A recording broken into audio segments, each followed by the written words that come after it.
If your boss had to describe you in one sentence right now, what would they say? And would it match how you see yourself? That's a pop quiz for the day. How would you actually feel about what your boss would say about you? I want to welcome you to the Lead with Levity podcast. My name is Dr. Heather Walker. I'm an organizational psychologist. I've won awards for the work that I do to help companies create conditions where people can thrive at work. And one thing that I've dedicated my time to this year is helping people just like you figure out how can you make the most of your career? How can you stand out in a sea of names, keep your job if that's your goal, and perhaps even move up in your organization if that's your goal? So, one reason why I decided to go with this particular topic today is because even though a lot of people are moving back to the office, we're still working in a global environment where people are working all over the place. You may be, you may have some people on your team who are in a different location. You may have customers who are in a different location. So it's not quite all back to the office just yet. And when you're working in an environment like that, it can be really easy to become invisible, to be that wallflower, if you will. So, whenever you take a personality test, one of the most popular questions that they like to ask is, if you go to a party, do you like to be the center of attention at that party? Or are you the kind of person who wants to sit at the wall? Do you go to the wall? Do you go stand in a corner somewhere? Are you the quiet person at the party? So, what's interesting about that is that you could do all the work in the world.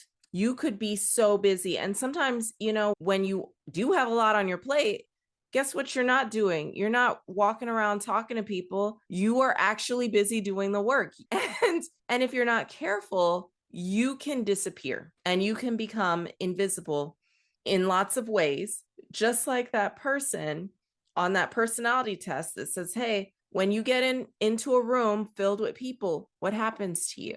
Do you move to a point and do things that require people to notice you? Or do you do everything in your power to not be seen? And I've been thinking about this. First impressions are now digital impressions.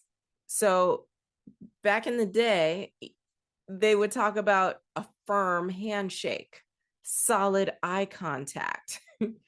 That is how you show that you are a grown up, you know what you're doing, you're confident, and someone should hire you, right? Firm handshake, eye contact. These days, it's things like the photo, your profile photo. It's things like, are you actually going on camera during a Zoom call or a Teams meeting? Do you stay on mute the entire time in a meeting? There are lots of different ways for you to accidentally become invisible in this online environment. So I want you to take some time and I want you to take a look at your presence online. Audit your LinkedIn headline. Does it reflect what you actually solve today? So think about yourself as a problem solver. And if you are using LinkedIn to attract jobs, attract recruiters, attract clients, attract whoever you're attracting, hopefully you're not using it as a dating site. Those individuals have problems that they are looking for solutions for. That's the marketplace. Every time you go out to do anything, it's because you have a problem that you want a solution for. So look at your LinkedIn headline. Does it say anything about how you can solve someone else's problem?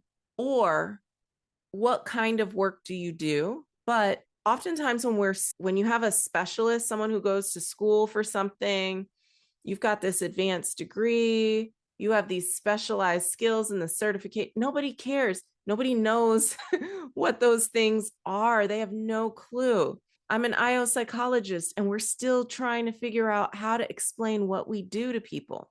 So instead of leading with, I'm an IO psychologist, which nobody cares, and when they do care, they tend to assume that somehow means that I'm a counselor, therapist, something like that. Instead of leading with that, because that sometimes even just shuts down the conversation right there and then, I would instead lead with the problems that I'm solving. How am I helping? What am I passionate about in the marketplace? I'm passionate about helping people get the most out of their careers. This year and this season, with everything that's going on right now, that is what I'm passionate about. I'm passionate about helping you think about ways to stand out, ways to keep your job, ways to move up, ways to still continue to have an impact in your community and in your world. So some people think, oh, I can't have an impact. It's just little old me, and it's a big old world out there full of problems. I don't solve anything. I want you to keep in mind that, yes, while there is a big old world out there, there's also you and your world, right? Every single person that touches you is affected by you in some way. So, because of that, you actually have the ability to change your world. Isn't that amazing? I know you're probably sitting in your car or you're sitting at your desk right now, you're walking, you're thinking, what? Oh, don't skip this. Keep listening.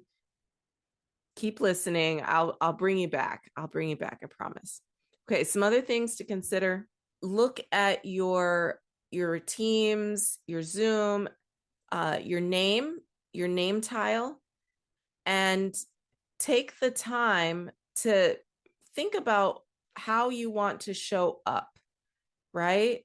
So I've seen people show up to Zoom calls with really just random stuff that has nothing to do with who they are or anything, like just HW, for example. Okay, that's kind of a missed opportunity. Make sure that your name tag says your name. You can feel free to include pronouns. And also, what do? What do you want to stand out and be known for on that call? Trust me, people will notice, they will see it. Create one signature email sign off that sounds like you, not your legal department. So you may find that your company has a standard signature line or a standard signature that they expect everyone to have. But you know what? There's value in also thinking about, okay, how am I going to sign this message off? Am I going to go with the standard thanks? Or am I going to spice it up a little bit? I have a colleague who ends her emails with gratitude. And it was a really just nice touch. I really appreciated that. And so I said, I'm going to start ending some of my emails with gratitude. It's a very small way of standing out. It's a very small way of showing some humility. And you don't have to show humility. You could end your emails with go team, you know? But think about that. Think all of these little touch points define your online persona, right? So if that's the case, you have an opportunity to really figure out what do you want to be known for? So what I'm going to do is I'm going to wrap this up somehow, and I'm going to wrap it up with a challenge for you. My challenge to you is to open up your last 5 emails that you sent to other people. And I want you to ask yourself, if a stranger read only these emails, what 3 adjectives would they assign to you? And if you're not sure, this is actually a great application for ChatGPT. And to ask it, be honest, here are 3 emails. Based on these emails, if you were a complete stranger reading these and you didn't know me, my background, who I am, my character, all of those things, what 3 adjectives would you use to describe the kind of person who is sending these emails? Write those words down and then decide if you want to continue to be that person and you want to continue to have that persona, or is there something that you want to change? And if so, what is it? Because that's where you get started. So sometimes we become nose blind, like Febreze, we become nose blind to our own habits and things that we put out there. And sometimes we have to take a step back and just say, okay, I'm going to bring a fresh set of eyes to this to see how might this be interpreted by someone else. So I hope that's helpful. If you're wondering whether the version of you that shows up online actually matches the powerhouse that you are becoming, the Career Currency Roadmap can help you. It walks you through a first impressions audit, and it gives you step-by-step prompts that will help you align your digital presence with the brilliant you that you are in the real world. So you can take a peek at it whenever you're ready. We're going to have the link in the show notes. Thanks for tuning in to the Lead with Levity podcast. To get resources mentioned in this episode and find out what we're all about, check us out at leadwithlevity.com.